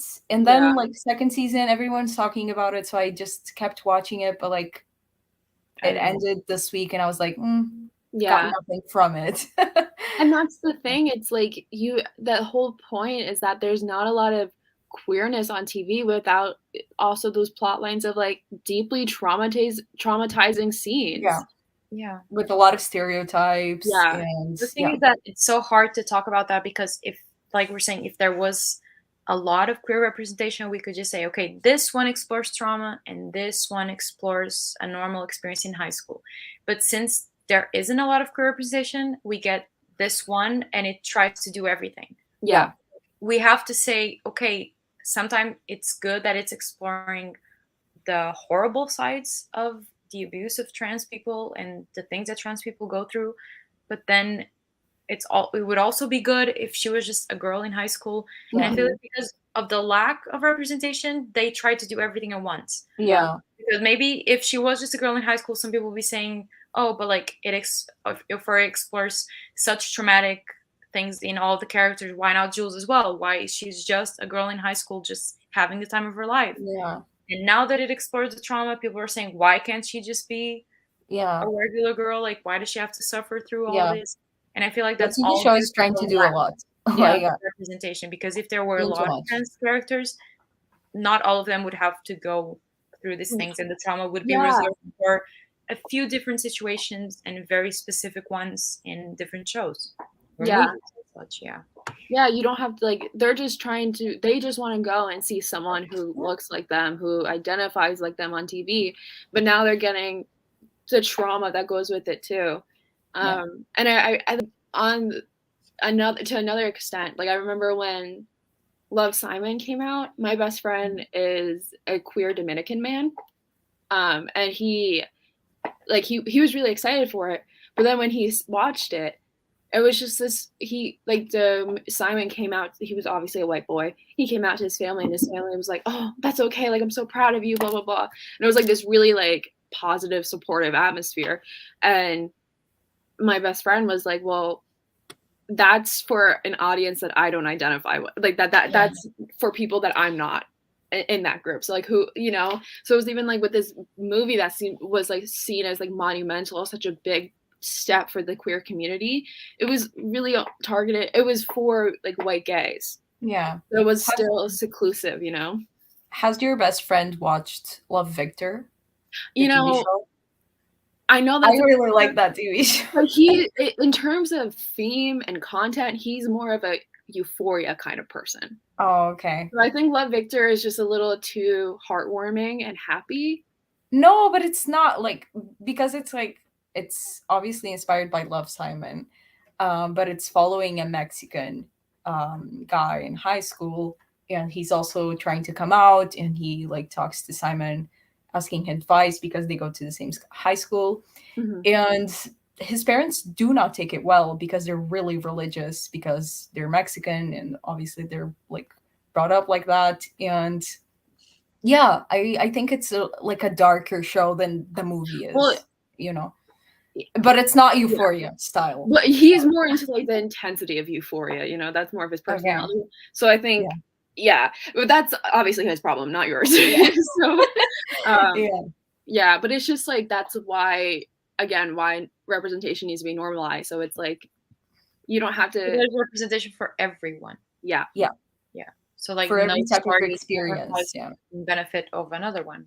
Yeah.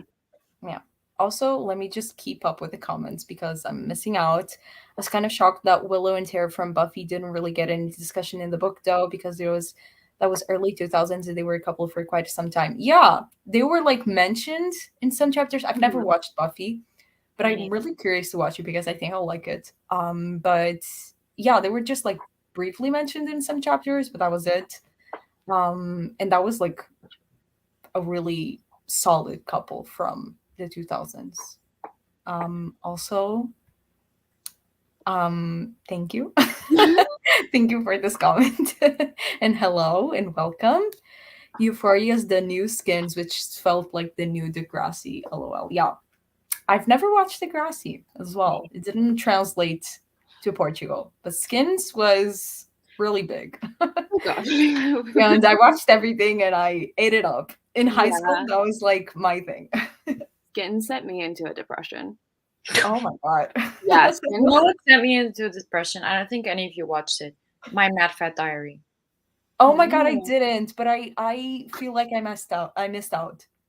Because like it was super big on Tumblr, and I like a lot of people watched it at the time, and I was like, I need to watch it, and then I never did. Like the love interest, Finn, he was everything to me. He was so cute. Yeah, he was so cute, and he treated her so well, and he was just like that guy. Yeah, you know, that guy. But like the whole show was so depressing. Oh my god, it was so sad. It's really short though, right? Yeah, like, it only has 2 seasons, I think. Yeah. And you know who's in it? And I already thought that she was an amazing actress. The girl from Killing Eve. Oh, Jodie Comer or Sandra Oh? No, the Jodie Comer. Yeah, Jodie Comer. She's the best friend. Really? And like she was already so funny in the show, and I remember thinking like she's fun, like she's a good actress. And then like she went on to do Killing Eve and all that. Yeah, but that show was if you ever want to be sent into a depressive episode again, Casey. Oh, you gotta watch that. Thanks. After Freddie, after the way his character went. You don't need to say anything else. Yeah, that whole season, like that's my favorite season. That's my favorite like generation. The third generation sucks ass. Yeah, like I hated that. I hated. What was her name? Freddie? No, not Freddie. It was like a boy's name. That's all I remember. Like the one with the short hair. The main character. Oh, was she? Oh my gosh. She was so annoying. I know who exactly I hated her. I hated her. But she was another character who, was she queer? I don't think so, no. Frankie. That's it. I hated her so much. But I ate that up. Like, I was like, I hate all of these people, but I'm going to keep watching. Then they had a car accident. It was a whole thing. Oh, yeah. Ugh. Skins was too much. But yeah, Euphoria is the new Skins, which is the new Degrassi. That is completely right. Yeah. So yeah, I feel like Euphoria is not for me. Because I had Skins at my time. So that's it. Also, can we talk about Ryan from High School Musical? Because I love that part. I love High School Musical so much. And I love that you mentioned a different colored Kangol hat. And I love it. I lost it. And also the part with him and Chad. Like Kenny Ortega, he knew what he was doing. And then like when he got together with Kelsey, who was the only Kelsey was the character. And I was Yeah. like, "Are you serious? Like, this is the most gay straight couple I've ever seen in my Yeah, life." Like, But I basically think it was so interesting that Kenny Ortega had Ryan be like a very flamboyant gay flamboyant. Yeah. character without outwardly saying that he was Mhm. gay, because that was the only way like parents were going to be okay with it, you Yeah. know? yeah. I I think wish that's the thing though. I wish that they never forced the Kelsey yeah. Ryan thing to happen, because I feel like if he did, even if he didn't get a love interest, it would still have been better than just pushing on this straightness on him. Because Yes. Yeah. if he never got a love interest, you could just openly wonder if maybe he was gay or not, because like it was never specified in the show. Okay, it's like people couldn't be mad at it, and you could still wonder. But like at the point where they just forced that thing to happen, it was like, okay, so you're like actively Yeah.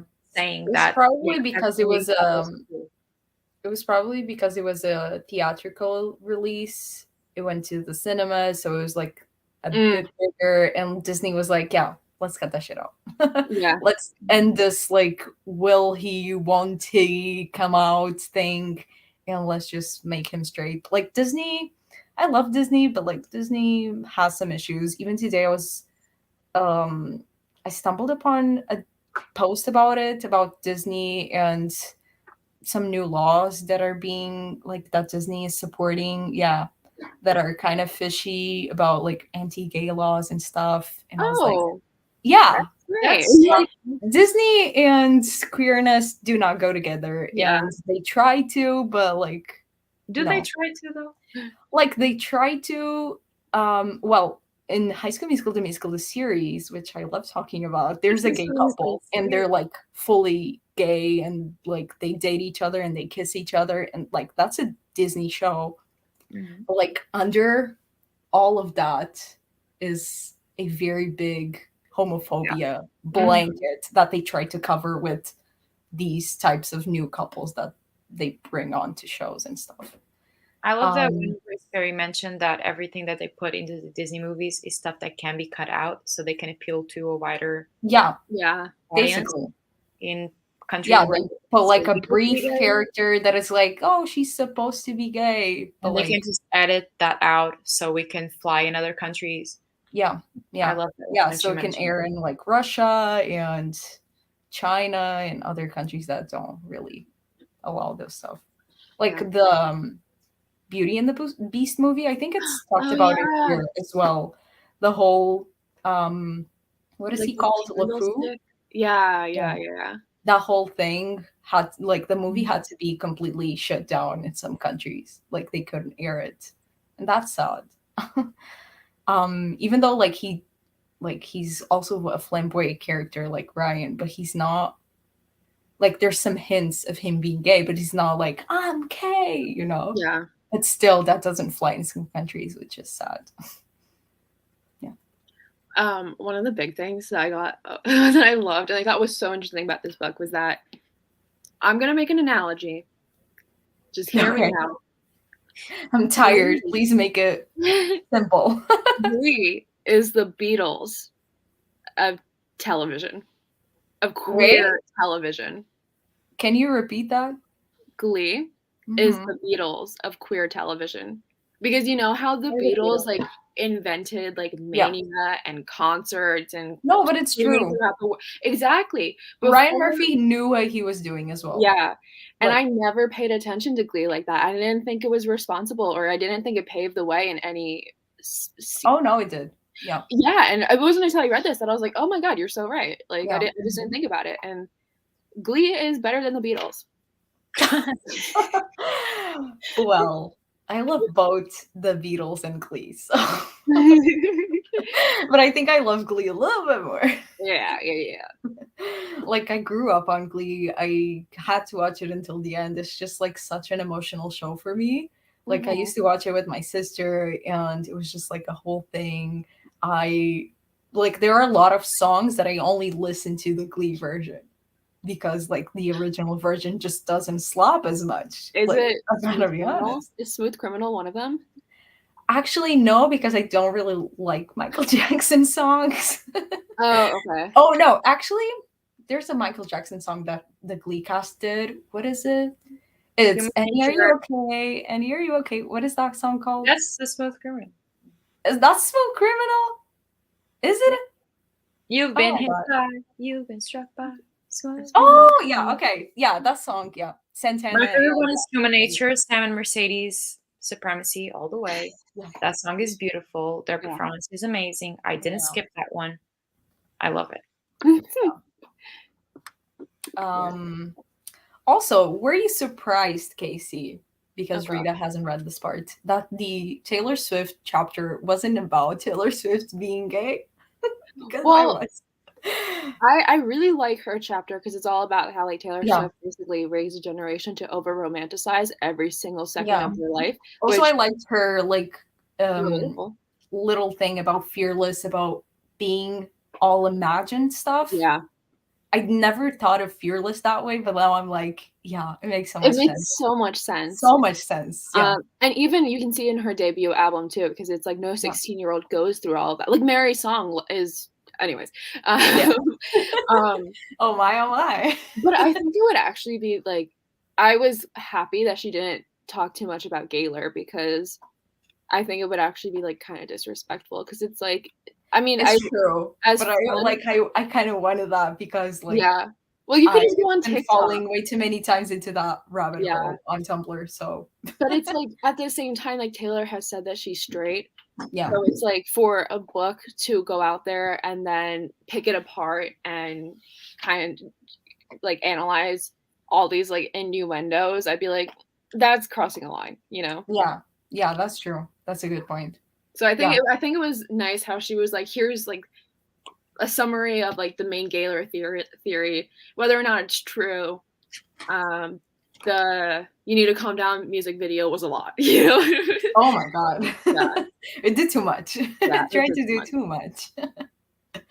But yeah, I really like that chapter and how much she was impacted by Fearless. Yeah. Because I feel like it was only our generation of like younger girls that were impacted by Fearless, but it's nice to see that someone the same age as Taylor was Yeah. impacted the same. Like she was going through that stuff because like I was 10, 11 or something. Yeah. So I wasn't like, I was listening to You Belong With Me, but I obviously wasn't in that situation at all.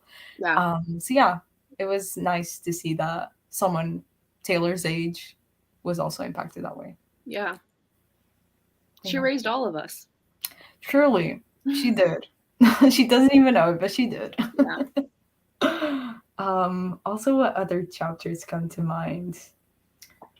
The Mean Girls chapter, I kind of don't remember what it talks about anymore. I never watched. Oh, I watched Mean Girls once. Yeah, I know, and I was like 10, and I was like, "This is terrifying." So I have. Like, I literally can quote like whole scenes of Mean Girls. Yeah, you and like every me other white girl in this group. Yeah, basically, like me and my sister, that was like our thing, was watching Mean Girls. Yeah, I'm not Oh my like that. god. Yeah. I've also watched it a lot of times. Yeah. But I feel like I understood the point of the story because she was saying that how dyke obviously is a slur, Mhm. but how Janet being called a lesbian was something that was so insulting. And I feel like I understood her point, but she also talked about how much it meant to her back then, just in general, how much she identified with that movie and how much she loved it. Yeah. And I think that it was kind of a shitty thing for them to do, but I don't understand if there was any point behind it. And I think that she didn't either, because she was like, did Tina Fey write this homophobic stuff on purpose? Was her point to ridiculize that as she did with every other thing in teenage culture, or was it an actual intent of her to make lesbian sound like an insult? Mm-hmm. Yeah. I feel like she didn't reach a conclusion, and we don't really reach a conclusion. I'm not sure what the intent was behind it, but yeah. After reading that chapter, I kind of like, I still love Mean Girls, but I like the whole point of Janet not being included in parties Yeah. because there were girls going to, like, I obviously watched that movie when I was older, like a couple of years ago, and I picked up on that. But like after reading it, it was a lot more clearer that that's not Yeah. good representation at all. It's like when you see it laid out right in front of you that you're like, oh, that's what Yeah, I've been consuming all these years, and I've just yeah, been like sitting there okay with, like kind of like blind to it, yeah, like yeah, desensitized to like what's actually going on. yeah, Um, yeah, Yeah, and how she mentioned that like gay guys are always like put in teenage movies as like a great thing. Like, mhm. oh, my gay best friend, look at him go. Such a great character for us to have around. And then they kind of like demonize girl yeah, queer characters. And I also thought that was a really great point because majority of the queer representation you do see in movies and in shows is about gay men, and it's like the good side of the girl's best friend being a gay guy, Yeah, yeah, and then it's always not always, but it's mostly like demonized a girl being queer herself, and yeah, it's never seen as like, look, my best friend is a gay girl. It's never yeah, seen like that, and it's always yeah yeah, seen as kind of a negative thing as it is in Mean Girls because Damien is like openly gay clearly, and everyone and they are okay with it, and then Janet gets called a lesbian, which if she isn't, I get is kind of an infuriating thing when it's thrown at you as an insult and you don't identify. Like I get it because they were insulting her, but it was sad that that was the insult, if that makes sense. yeah. And also, I always like, this is something that I've always caught in the movie is that it's really like I always expected the movie for it to end with Janet like being proud of being a lesbian if she was, but then she ends up with that like Mac guy, The and Kenny I T. always found that so infuriating because Yeah, it's like you had a shot there of mhm. like, redemption. yeah, basically redemption for like the whole lesbian community, honestly, and yeah, you kind of missed And we it were like because so close with her, like wearing the suit to prom and like being proud of yeah, there. And then yeah, they it just was like it felt like an added note at the end of the movie. It was like, oh, let's make her date this guy, so like people, I don't know, So so she it can kind be of can like happy. appeal. Yeah, she can have like a happy ending to her story. She's not a Yeah, lesbian. She's straight and with a man. yeah, that was weird. now everyone likes her. Yeah, Now yeah. that she proved herself, she's with a man. Now everyone's going to like her. Yeah, And but I really like the history lesson that she kind of provided on like the history of like dykes and like why it was like necessary in a way because you needed like a masculine energy or a masculine presence to be taken seriously when there's a sapphic relationship. So I was like, I never thought about that. I didn't know that. So it's just like it speaks a lot to like queer culture yeah, and how like now it's kind of like now it's like a slur, it's an insult, or it can be, but it's like no, this was a necessity at one point. Like there's a yeah, reason why like this way of presenting yourself came about, yeah. and that was just like interesting history that I never knew about. Also, the was it in this book the concept of butch was discussed? Oh yeah, yeah, The yeah, femme and butch like kind of spectrum, and like butch is in the middle. I yeah, didn't know about that. Like I knew about being like femme presenting or yeah. butch presenting, but I didn't know there was something in the middle like fudge. Thought that was interesting. Like, yeah, always learning something new about the queer Yeah, community. Yeah. in fact. Um, yeah. Do you guys have anything to add? Oh, also the Casey, you haven't mentioned the chapter about Banter Boys. It talks about a lot about Gilmore Girls and what else? Hmm. Also, The Office. I don't know if you guys watch it. Ugh, Watch no. it. Yeah, I don't Honestly, like The Office. her banter boys it kind of went over my head. It's like, Really, I thought it was yeah, interesting that she kind of like identified with these boys because there wasn't representation like specifically yeah. for her. Where did she talk Um, about Gilmore Girls? what? Sorry. Sorry, I'm looking for Gilmore Girls. Let me see if I can find it as well. Um. Oh, was it? Is it Gossip Girl? You mean? I don't know. I thought it was Gilmore Girls as well. Like, there's 4 characters that she talks about. It's Jim, Seth, Christian. Oh, maybe it was Gossip Girl. Yeah, I never watched Gossip Girl. So Yeah. but yeah, that was one of like the chapters that kind of was a little bit more underwhelming because it wasn't making like specific mentions to like representation of queer characters. It was talking about white boys in media, so it wasn't.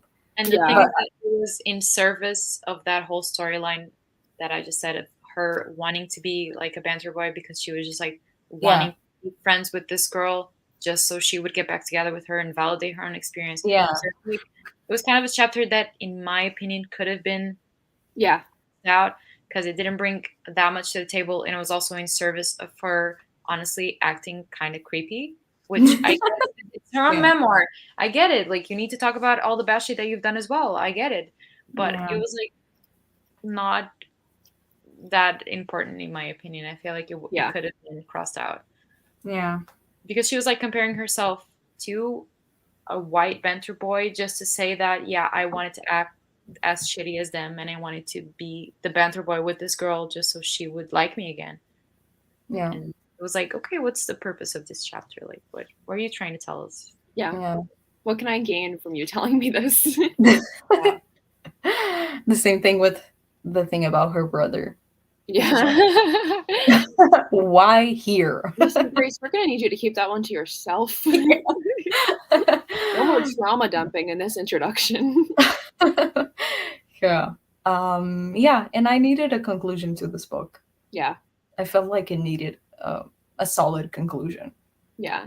So overall, it was thought-provoking. It made up a lot of good points, but it wasn't like a good conclusive collection of essays as a whole.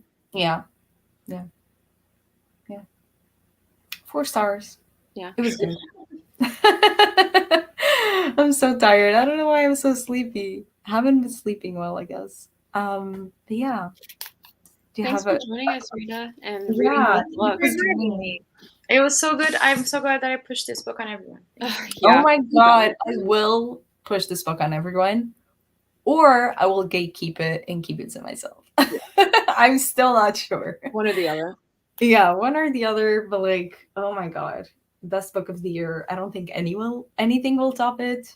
I don't know. We'll see. Exactly. It might just be my best book of 2022 again. Like, it was already my best book of 2021, and I think I might just repeat. Yeah. I'm not over this book yet. I think there's no other right answer. I'm sorry. You're gonna have to go with this book again. Yeah. Like every year I'm like, so this year my favorite book was yeah, imagine it if you just like keep rereading it every year and it's your favorite book every year. Wow. What a legend. Yeah. To me. Francesca Chiuasi, you're a legend. Yeah, truly. I hope that you're writing another book. Please be writing another book. Hit me up with the art. I want to read it. Literally though. Yeah. Thank you so much for joining, Rita. Thank you for everyone watching and that joined us and that commented. And I really hope you guys enjoyed this live show and our discussions and the books as well. And I don't have the book here with me, but Casey, you don't have it as well? I don't have them with me. I'm going to go grab it then. All right. I'm going to go grab them. Stay tuned. Well, in the meantime, there's Bailey. Say hi, Bales. She's like eager right now. Bailey, read Butter Honey Peak Bread. You'll love it. Yeah, Bailey. Read it. She's giving me a dirty look. She doesn't know what's good for her. Yeah. Bailey. I'm here. I was looking Oh, Oh my God, Bailey. he doesn't want to talk to you. My fault. I was Very looking for well. disability visibility, but it still hasn't arrived. I don't know what I was looking for. Classic. So yeah, disability visibility is our nonfiction baddies book club pick for March and April, right? Yeah. Yes. And our 20-something book club pick is Ophelia After All for March 2022 by Raquel Marie. So excited. I want to start reading it now, but I want to remember it clearly for the live show at the end of the month, so I'm not going to start Yeah. reading it now. Why don't you have it yet? Where is it? Oh, well, it's over there. Girl, I didn't want to get up and get it. I went to my room and grabbed it. Well, I was just the people know. They Yeah. have our Twitter. Okay. Ophelia After All, come join us. I've heard only amazing things about this book, so I have really high hopes. I already had them, but like I'm even more excited now. The I have stakes are really high. low hopes. What did you say, Rita? I said the stakes are high. Yeah, the stakes are so high. Like I don't know if I'm just like in a Raquel Marie bubble that like everyone's loving it. I don't know. Because like I see a lot of reviews that she posts from other people. Yeah. Also I have a little bookmark. Yes. Aww. It's so Yeah. cute. Yeah, that's it. And bye. Ending.